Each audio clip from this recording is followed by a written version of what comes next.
Woohoo!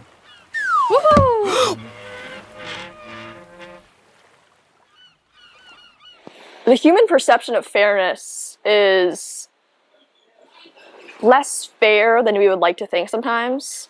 There's definitely an extent of like, everything needs to be equal, everything needs to be the same.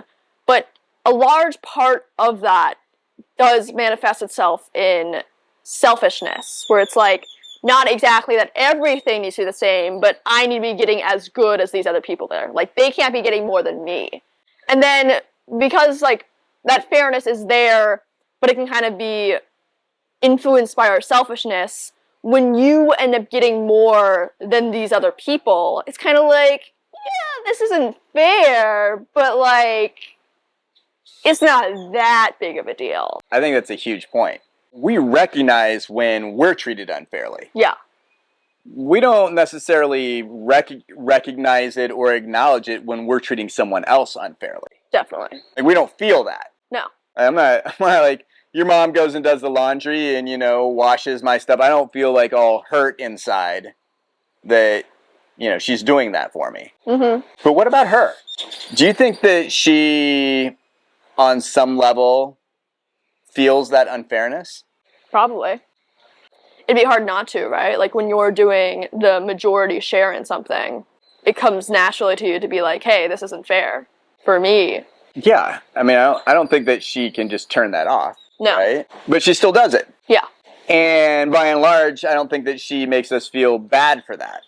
No. Not really, right? No. She does it willingly. Can we get to the bottom of that? Can we understand that? Like, well, I mean, this comes back to the patriarchal expectations a little bit. When you expect something, almost, like, maybe not completely consciously, but subconsciously, when these like traditions are like have been exposed to you so many times, and then your family kind of naturally falls into those same expectations. Like, yeah, you might be like, this isn't fair, like, this isn't an equal distribution of everything that's been going on. But once that's already happening, once like, you're already in the habit of it, and you don't really want to like come out and say this like, hey, like, you've been treating me unfairly because like, hey, that's like your family, then you become less and less likely to acknowledge the unfairness or to like stop doing what you've been doing over time, because it's just like it's so much of a habit at that point. It's like, I can't stop now. You don't even consider stopping now because it's like, this is what I've always done. Well, yeah, and on some level, I think that it would be a self-indictment of your own family. So I think that on some level, though, I think you're right. You get into that habit, right? And you just kind of build your family that way. And then it would kind of almost be like embarrassing to kind of talk about it. Yeah. Do you know what I mean? Yeah. Like, because you've been complicit in it to some degree as the mom. Yeah, like, why, if you're bringing this up now, why have you never brought this up before? Right, exactly. And, and I don't think you want to feel like your family has been kind of treating you unfairly your whole life. No. Right? That doesn't feel good. Because that's your family. Yeah, that doesn't feel good. So I think that you're right. I think that, that inherent historical patriarchy normalizes it to some degree.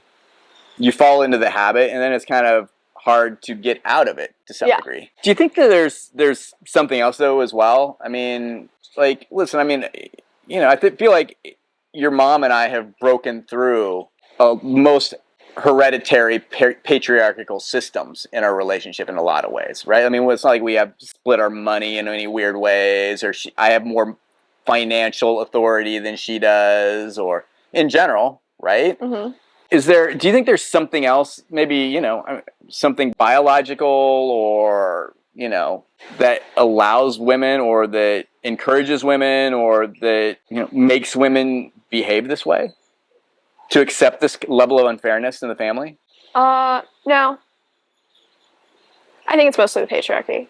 When you're talking about, like, finances, it's like, that's like a physical number, it's like, it's a choice you're making, whether to, like, split it or not split it, or like whatever you're going to do with it. And then when you're talking about things like just like not being generally like abusive, then it's like, yeah, it's like, obviously, like, I'm not an abusive person. Obviously you're not gonna be like physically or emotionally abusive, because that's like a choice you're making almost. But this isn't exactly a choice you're making. I mean, it is a choice you're making, but you don't really acknowledge it as one. Because when it's like, feels like it's just like falling into that way already, and it's not exactly being unfair in your favor, then like it's easy to just like keep it going as it's going. Because I don't think there's anything necessarily biological about like men like just being complicit in the treatment of women. I don't think there's anything necessarily like ingrained biologically in like the male gender specifically to be like, it's okay, just like let the woman do all the work. I think that's kind of like a system that's been built up over time and that we keep falling into, and even as the fight persists to continue into it, it ends up still falling into it because of the equalization of work. It doesn't apply to like the household so much as it does the actual like financial work you're doing. If we thought about why she does this stuff for us, I think the answer would be because she loves us. Yeah. And I think that on some level that sounds to me kind of like a maternal instinct. Do you not love her?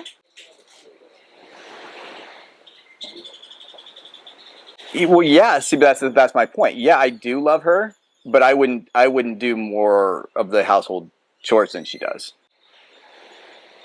Like I would immediately throw up my hands and that's not fair. And I think most men would. Yeah. Right? Men, I just don't think that we would do that. Yeah. Well. But I do feel like there's on some level like, your mom, like she wants to do that stuff for. She wants to take care of you. You feel that, right? That she wants to take care of you sometimes? Do you not feel that? For sure. I feel like she wants to take care of me too. No, I mean, do you feel like you don't want to take care of us? Oh yeah, for sure. And I feel like, obviously these are all generalizations when you're talking about, sex and gender and those kinds of things. But I think men, and particularly when it comes to younger children, we're extremely less motivated to take care of you. Like when you guys were like little babies, your mom was like, oh my God, my baby. We're kind of like, man, it's cool when it's not gross. I think that... And, I mean, there's a difference, right? Like the woman actually has the baby. Do you know what I mean? Like literally grows the baby. It's like part of her. More than it is the man. Yeah, right? Physiologically, there's just differences, right? I think that you definitely have a point when it comes to early childcare, because like the mother's like the one like breastfeeding, one that like gives birth, whatever. But I think that it doesn't make that much sense to me for that to go so above and beyond when it comes to everything. Like, yeah, obviously there's the families that continue to work to fall into this totally traditional pattern.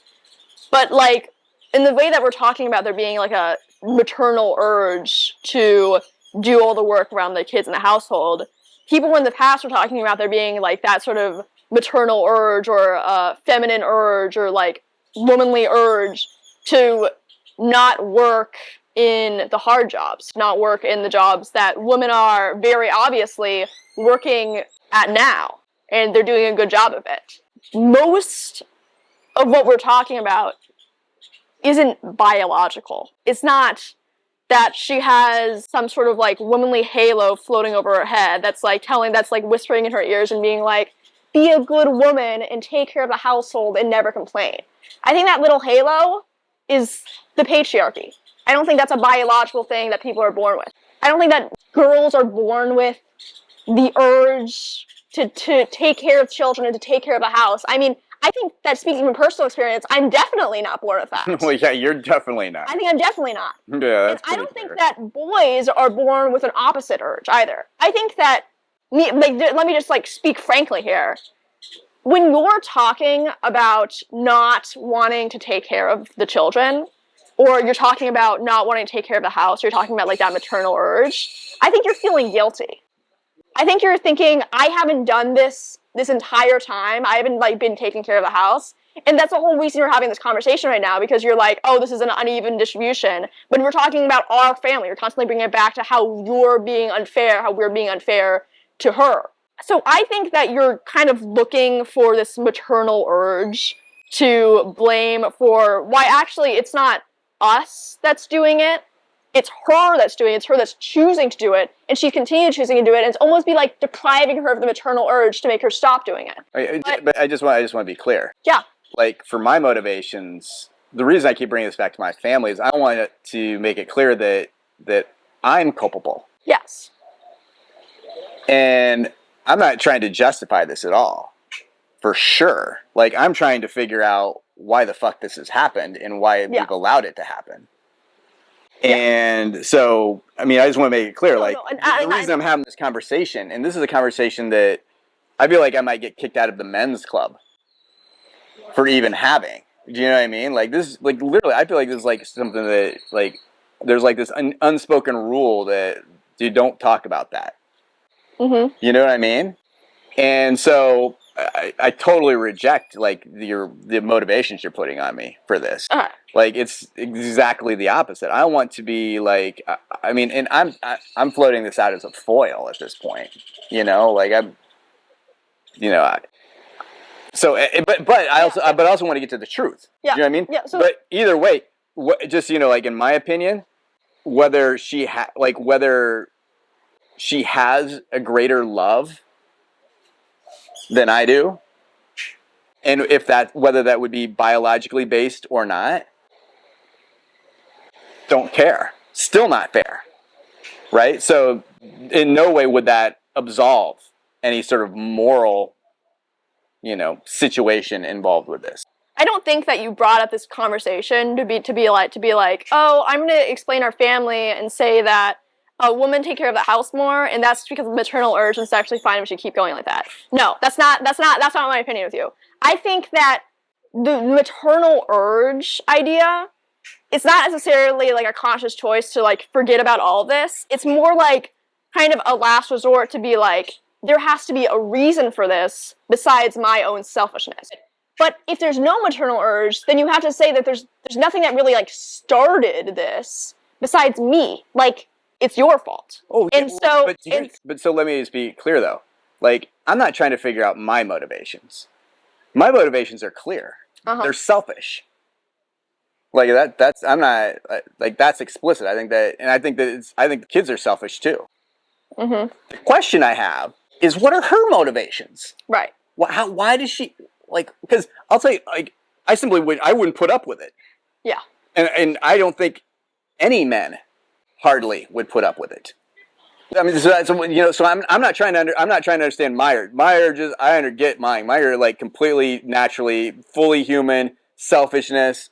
You know, take what you can get. Yeah. Right. I'm trying to understand. You know, like how to even like because and I'll tell you this and just one last thing.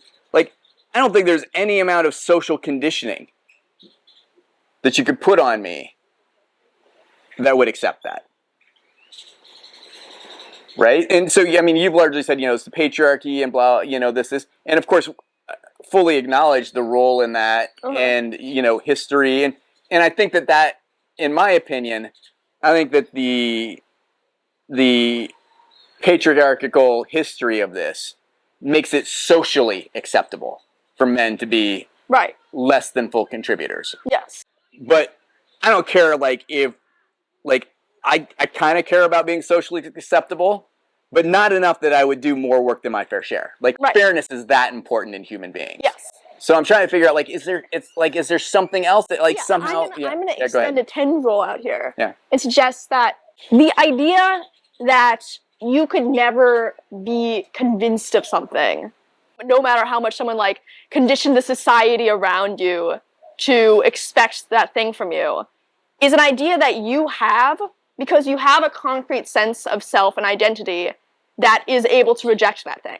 Babies don't have that. And when babies are raised in a world where they are expected to do this thing over and over and over, then those babies, now turned children, now turned adults, have this thing in their mind that expects them to do it. And it's not necessarily society that's expecting them to do that, because no amount of social control, no amount of social expectations would do that. It's your mind that's making you do that, because those social expectations are now inside of your mind. I'm not saying that to, like, play devil's advocate here. I'm not saying that because, like, I'm, like, a feminist that, like, refuses to acknowledge biological urges. I'm saying that because, like, looking at history, things were significantly worse than they are today. And because we've progressed so much, because we've disproven so many of those old ideologies, all these, like, still old ideologies that haven't quite been dispersed yet lose that much more of their convincing nature. It wasn't so easy to just, like, go out and be like, hey, I'm not doing this anymore, because then, like, who knows what happened to you? You don't have any power here. And yeah, a lot of the laws have changed. They give women their own rights, but that sort of social control is still impacting all of us, not just women, but men too, to this day. And the reason why women have been able to rebel back against this, the reason why there's feminism, and it's not just like, we're not all back like 500 years ago, is because of that, like, little sense of human selfishness that's still there, even though it's been squashed, that makes women able to, like, rise up and say, make these little changes year by year that leads us to the society we have today, which isn't fair by a long shot, but is significantly more fair than it was back then. I don't have that maternal urge. I don't see myself ever having a maternal urge. I don't have a womanly urge or a feminine urge or anything. And I can't imagine that any amount of social conditioning could make me lay down to that. But I can, because there is an amount of social conditioning that can make me lay down to that. It's just that I've been raised in, besides the issue that we're talking about right now, a pretty progressive household. I have access to the internet. I grew up in New York City. So I've had all these, like, things in me, in my psyche, that mean that my internal sense of selfishness, my internal sense of right and wrong, my internal sense of my internal sense of self and identity has been able to, for the most part, overpower those little aspects of the patriarchy that still manage to sneak in there, even though I can still acknowledge that I am still influenced by it, and there are still things in my mind that are actively out to get me. So I don't think that there is another special secret ingredient in the pie that was the key to unlocking why women have put up with this for so long and are still putting up with this. I think that it's just that my mom is a nice person, a caring person, and she's had all these patriarchal images stuffed in her head her entire life.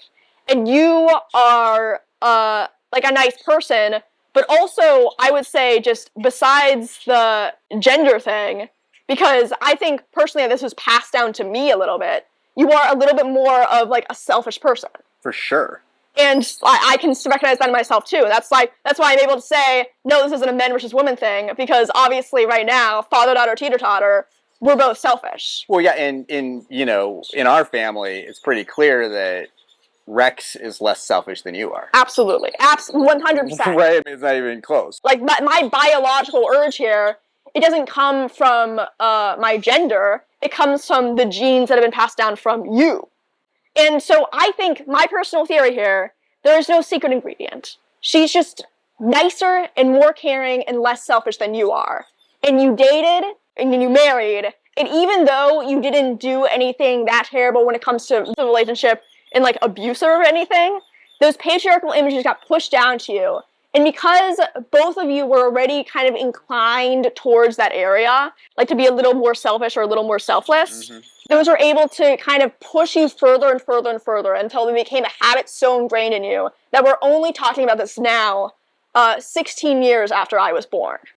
Well, yeah, and so it's interesting because for me, I was trying to figure out, there's no question that your mom loves more. Yes. Do you know what I mean? Like, I feel it. Like, I mean, and, I guess I feel that from my own mom, right? Like, I feel like, I mean, come on, Sandy Jansen versus Ron Jansen, who's gonna, take care of you, right? Like, that's the same thing, right? So in my own families, it's been on gender lines. But there's no question that if you take away your mom and I's genderness or our sexuality, she's just a more caring person, I'm a more selfish person. I can't imagine you being a woman that would put up with the unfair treatment in your house. Exactly. No, exactly. That's what I agree. You, like, I feel like I'd be more like you. Do you know what I mean? Like, if I would have been a woman, I would have been like, fuck that shit. Interesting. Right? So yeah, maybe it's not like I'll tell you like where my mind goes with this a little bit. Yeah. Obviously, I studied feminism philosophically, right? I mean, my school was a feminist school, and in the 70s there was this sort of primordial feminism where it's like there's no differences between men and women whatsoever, right? And I was just like, I always felt like that was kind of missing the point, right? I feel like, listen, we clearly have some biological differences, hormonal differences, and that certainly affects who we are as person. It affects personality, and I mean that's just psychological fact. I mean, you can pump someone full of testosterone, and they're going to get a little bit more violent, a little more, rage. Right. And it's just so there are differences, and so I think the more modern breeds of feminism that I really latched onto and felt was like a progression from that, just like we're exactly the same, was like, no, we're not exactly the same. There are actually real differences, but they're to be celebrated. It's fine if not everyone's exactly the same, but it doesn't mean they're one's more or less than the other. Yeah, and those differences don't justify in any way the treatment that women have been going under. No, absolutely not. But what I was trying to understand is if that biological process of like literally growing a baby inside of you, whether that somehow, and there are like, I mean, I don't know the full, biology of this, but there certainly are chemicals that flood through a woman's body when she's pregnant that they're going to make her love that baby. You just know nature's going to do that. And so I was wondering if those chemicals didn't kick this off somehow too. Do you know what I mean? Yeah. And sort of like, and then it kind of like, it almost like it flows into then this like nurturing of like the husband and the family as a whole and everything else. I fully acknowledge the historical nature of this, and we talk about you and me, like, how you don't feel that you have that as a woman, and even if you had a baby or whatever else, you still wouldn't have that as a woman. And I agree. And I feel like the same way with me. It's hard for me to talk about like if I were a woman because I don't. I think that if you could have a kid out of your dick, you wouldn't be any less selfish than you are right now. For sure not. I wouldn't give it like for sure not. Probably less so. If that happened, I might really hate the kid. So I'm kind of agreeing with you. Do you know what I mean? Yeah. Well, I still feel like there might be a little something there, like in those chemicals early on might like warp your brain a little bit. I think that I'm gonna just have to disagree just because the sort of division of work in the household between women and men, although it's like especially prominent when it comes to childcare, exists well before the most married couples have that baby. Like they're still doing the cooking and the cleaning and stuff. True.